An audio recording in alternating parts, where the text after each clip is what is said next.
Godina Shawaa Lixaa fi Shawaa Kaabaatti loltoonni mootummaa manneen jireenya uummataa ibiddaan gubbuun beelladoota hedduus saamuun ooffatanii gara magaalaatti geessuu jiraattonni himan. Miseensonni waraana bilisummaa Oromoo turan kanneen mootummaatti harka kennatan 148 ol irratti murtiin hidhaa waggaa 3 hanga 24tti murtaa'uun dhagahame. Harri caamsaa 23 2026 ashamaa akkam jirtu kabajamtoota dhaggeeffattoota keenya kun sagalee qeerroo bilisummaa Oromooti. Oduu guyyaa har'aaf jennee walitti qabannee isinitti himna hanga dhuma sagantaa keenyaatti nu waliin turaan affeerraa keenya.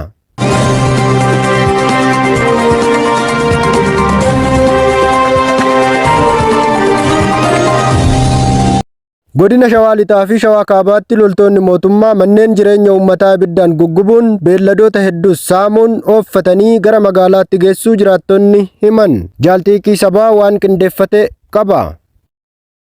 Godina Shawaa Lixaa fi Shawaa Kaabaa keessatti rakkoomnoonni mootummaa yeroo ammaa uummata nagaa irratti geessisan hammaachaa jiraachuu odeeffannoo maddeen irraa argaman ni addeessu. Akkasumas ammoo ona sulultaa fi ona aadaa bargaa keessatti loltoonni mootummaa uummata irratti saamichaa fi gubaa manneen jireenyaa raawwachaa akka turanii fi ammasitti jiran jiraattonni himaniiru. Akka odeeffannoo maddoota adda addaa irraa nu qaqqabetti loltoonni mootummaa manneen uummataa keessa seenuun qabeenya saamuu, beeyladoota walitti qabanii konkolaataa magaalatti geessu akkasumas manneen jireenyaa ibiddaan gubuu irratti bobba'aniiru jechuun ibsameera. Haala kanaan ona sulultaa ganda handaawee zaroo keessatti bakkoota addaa akka gooroo bakkalchaa yuyyaa darree hattee fi masoobii jedhamu keessatti loltoonni mootummaa uummata irratti tarkaanfii cimaa fudhachaa jiru jechuun jiraattonni dubbataniiru. Jiraattota keessaa tokko akka ibsetti loltoonni mootummaa guyyaa fi halkan mana keenyatti dhufanii qabeenya uummataa saamuu fi beelladoota fuudhanii deemuu irratti argamu. Namoonni hedduunis sodaa guddaa irraa kan ka'e yeroo loltoonni mootummaa naannichatti bobba'an qe'ee isaanii dhiisanii gara bosonatti baqachaa turan. Haala wal fakkaatuun ona aadaa bargaa keessatti rakkoomnoonni mootummaa uummata irratti geessisaa jiran hammaachuu jiraattonni ibsaniiru. Akkasumas ganda dirree madaallee keessatti bakkoota addaa akka madaallee caffee fi masoobii akkasumas ganda deebisaa aggaasaa keessatti iddoo addaa akka abbaayii fi naannolee birootti saamichii fi doorsisni daangaa hin qabne uummata irratti raawwatamaa jiraachuun himameera. Akka jiraattonni qabeenyi jalaa saamamee himanitti loltoonni mootummaa kunneen qabeenya uummataa humnaan walitti qabuun konkolaataadhaan fe'anii gara magaalaa Kinteerii jedhamtutti geessuun isaanii mirkanaa'eera. Akkasumas manneen jireenyaa uummataa 22 ol ta'an ibiddaan barbadaa'aniiru.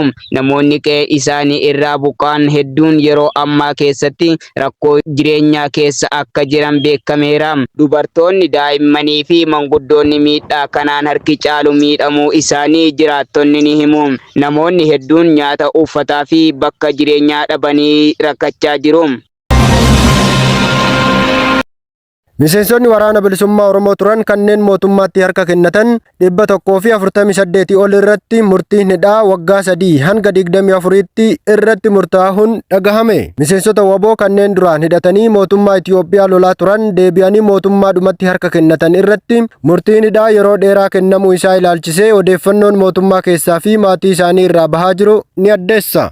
Akka odeeffannoon maddoota dhimma kana hordofan irraa argametti miseensota duraan waraana bilisummaa Oromoo waliin socho'aa turan keessaa namoonni 148 ol mootummaa federaalaatiin mana murtiitti dhiyaatanii himata adda addaa irratti dhiyaachuun isaanii ibsameera. Haal kanaan murtii kenname keessaa hidhaan waggaa 3 irraa eegalee hanga waggaa 24tti akka jiru odeeffannoon ni mul'isa.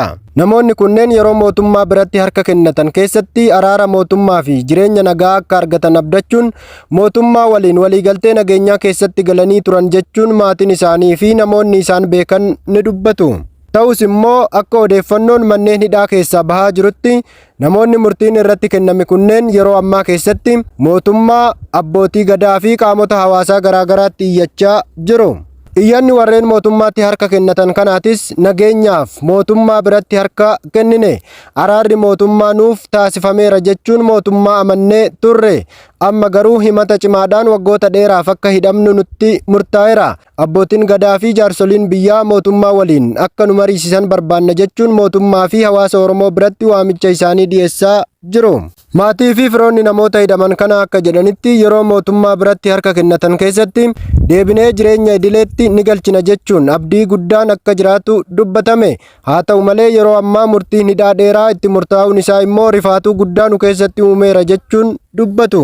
Maatiin hidhamtootaa gama isaaniitiin warreen mootummaatti harka kennatan kunneen waadaa nageenyaa fi haaromsa jireenyaa akka argatanii fi mootummaa amananii akka galan taasifamee turuu mootummaa yaadachiisuun yakki seenaa dalagamuus ibsu. Akkasumas uummanni guutuun mootummaa irratti amanamummaa tokko akka hin qabne sagalee dhageessisan. Maatiin isaanii dabalataan akka jedhanitti murtiin kenname mootummaa fi gareewwan mootummaa waliin araara buusne jedhan gidduutti sodaa uumeera jedhu. Gam qaamota mootummaan immoo namoonni murtiin irratti darbe kunneen himata yakka mootummaa fi nageenya biyyaa irratti dhiyaate irratti seeraan qoratamanii murtiin irratti kenname jechuun ibsachaa jiru.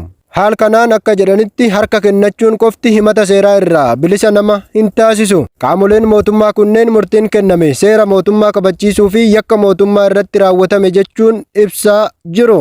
Dhimmichi yeroo ammaa keessatti hawaasa Oromoo sadarkaa Oromiyaa fi mootummaa federaalaa keessatti yaaddoo guddaa uumee argama.